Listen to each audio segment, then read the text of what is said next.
सबको जय मसीह की। कैसे हैं आप लोग? हालेलुया। पिछली बार हमने हमारे विश्वास के पिता इब्राहिम जी के बारे में हमने जाना था, है ना। उनको परमेश्वर ने कैसे आशीष दी और उनसे कहा कि अपना देश, अपने कुटुंबियों को, अपने पिता के घर को छोड़कर तू चल, जहाँ मैं दिखाऊंगा, जिस भूमि को मैं दिखाऊंगा तो वहाँ जा, मैं तुझे आशीष दूँ, है ना। तो उसी श्रृंखला में आगे बढ़ते हुए हम लोग चलेंगे 15वां अध्याय में, ठीक है ना। तो 15वां अध्याय का वचन निकाल लेंगे हम। 15वां अध्याय उसका पहला वचन और 6वां वचन हम पढ़ेंगे। तो जो पहला वचन है उत्पत्ति उसका 15 अध्याय, उसका पहला वचन और 6वां वचन हम लोग पढ़ेंगे। तो इसमें लिखा है, इन बातों के पश्चात यहोवा का यह वचन दर्शन में इब्राहिम के पास पहुंचा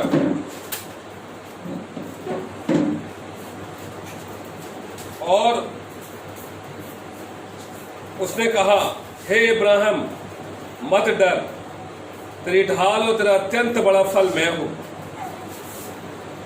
और 6वें वचन में लिखा है, उसने यहोवा पर विश्वास किया और यहोवा ने इस बात को उसके लेखे में धर्म गिना।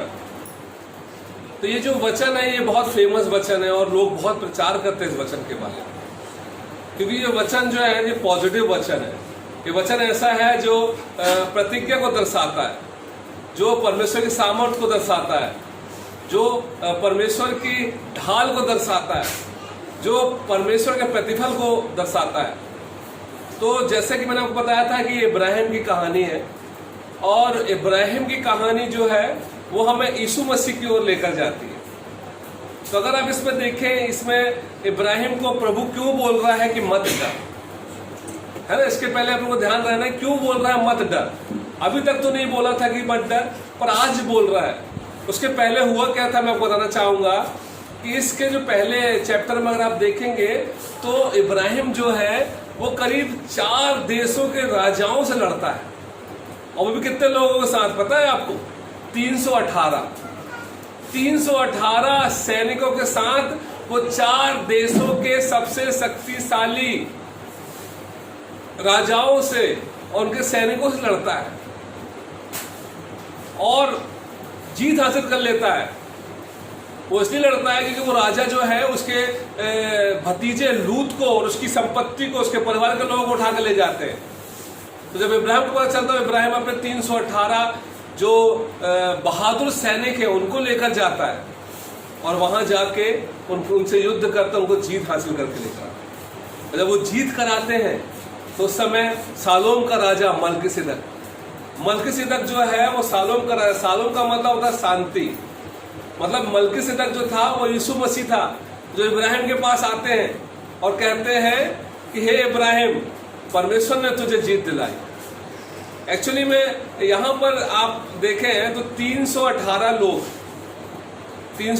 लोग और 4 राजा के सैनिक, कौन कम है? इब्राहिम के लोग कम है या राजा के सैनिक कम है? इब्राहिम के लोग कम है। तो क्या लगता है कि इब्राहिम के द्वारा जीत मिली कि परमेश्वर द्वारा जीत मिली? परमेश्वर के द्वारा जीत मिली। परमेश्वर ने उसको जीत दिलाया। और वहां मलकीसिदक आते हैं और बोलते हैं, इब्राहिम तेरे पर परमेश्वर की आशीष है, धन्य है परमेश्वर जिसमें तुझको जीत दिलाई।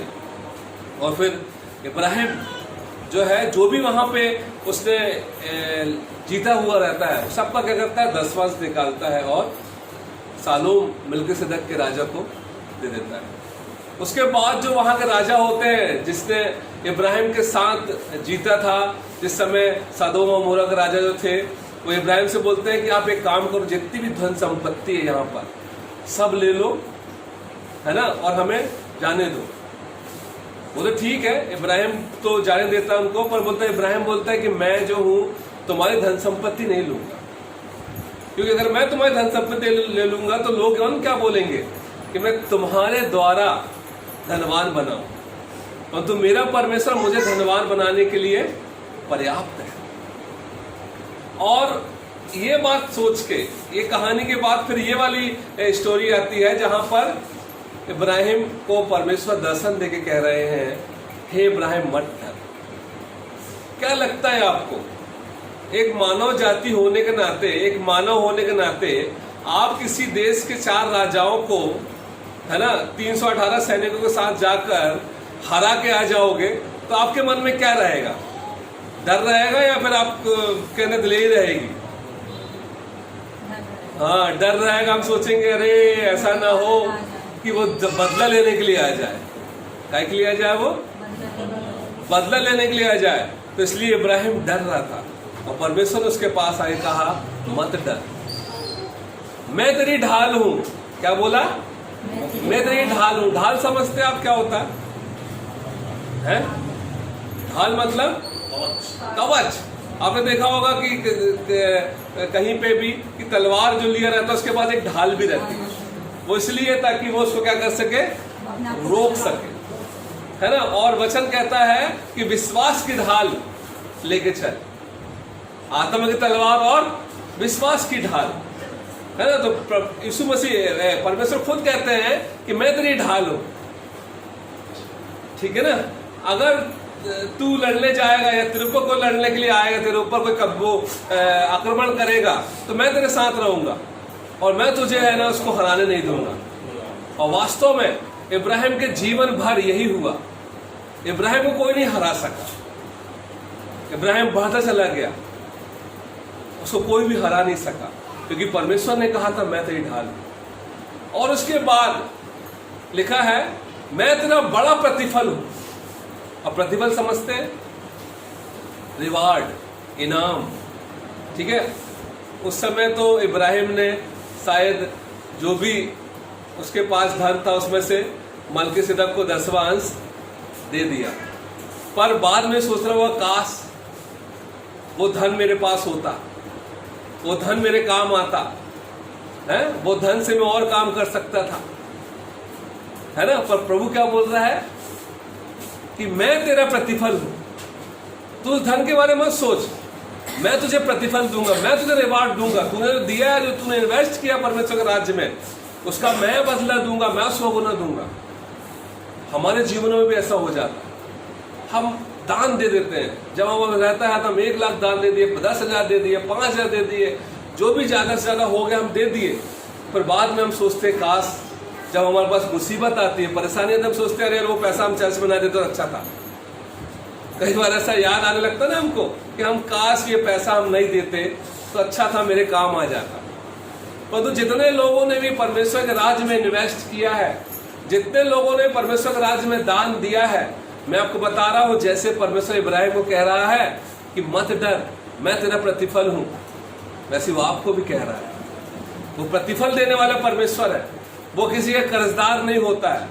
वो महान, बोला बड़ा प्रतिफल मैं तुझे दूंगा। साफ साफ लिखा ना यहाँ पे, अत्यंत बड़ा प्रतिफल मैं हूं। और जिसके साथ परमेश्वर, उसके पास सब कुछ है, और जिसके पास परमेश्वर नहीं है उसके पास कुछ भी नहीं है। तो इब्राहिम को यहाँ परमेश्वर बोल रहे हैं, क्या बोल रहे हैं? पहले उन्होंने क्या कहा? मत डर।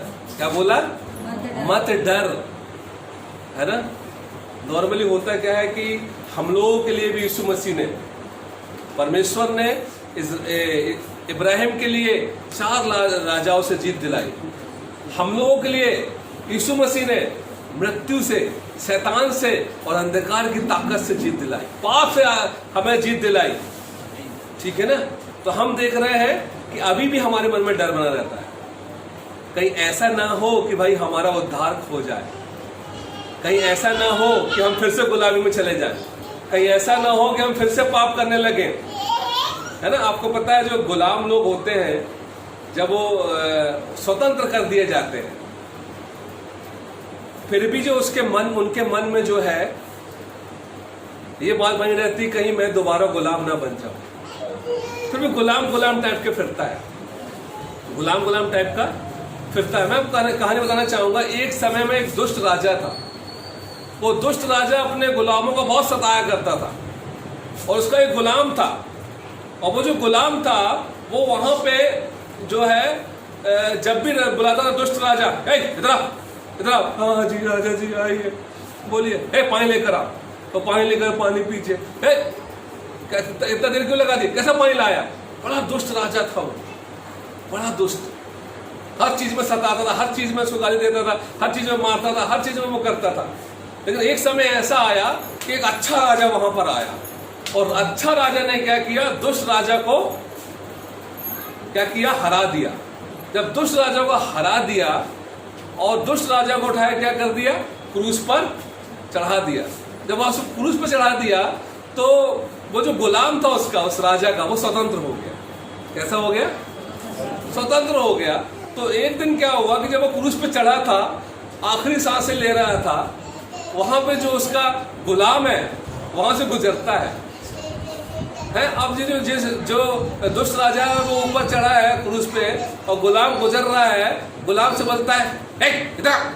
अब गुलाम तो गुलाम, वो सोचता अभी भी गुलाम हूं मैं, अरे वो करने लगता है, हाँ महाराज महाराज, बोले बोले चल पानी लेकर आ, हाँ पानी लीजिए, चल पिला पिला पिला पानी। पर वो मालूम है, वो भूल गया कि अब वो गुलाम नहीं रहा, वो राजा जो दुष्ट था वो क्रूस पर चढ़ा दिया गया है, क्रूस पर हार गया है। वो शैतान कहाँ हार गया है, क्रूस पर। तो अब हमको डरने की जरूरत नहीं है, अब हम गुलाम नहीं रहे, प्रभु ने हमें स्वतंत्र कर दिया है, प्रभु यीशु ने स्वतंत्र कर दिया, इसलिए हमें डरने की जरूरत नहीं है, दिलेरी से जीने की जरूरत है। क्या जीने की जरूरत है, दिलेरी से, विश्वास के साथ जीने की जरूरत है।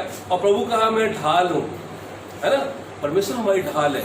जब भी आप जाएंगे, मैं कल सो रहा था तो मैं सोचते रहा था, मैंने बोला प्रभु धन्यवाद प्रभु, और मुझे ऐसा लग रहा था कि कुछ बहुत सारे स्वर्गदूत मेरे कमरे में है, मुझे बहुत अच्छा लगने लगा। अरे मतलब प्रभु आपका धन्यवाद कि कुछ स्वर्गदूत मेरे कमरे में है, मतलब मैं महसूस कर रहा, क्योंकि महसूस करोगे तभी तो है।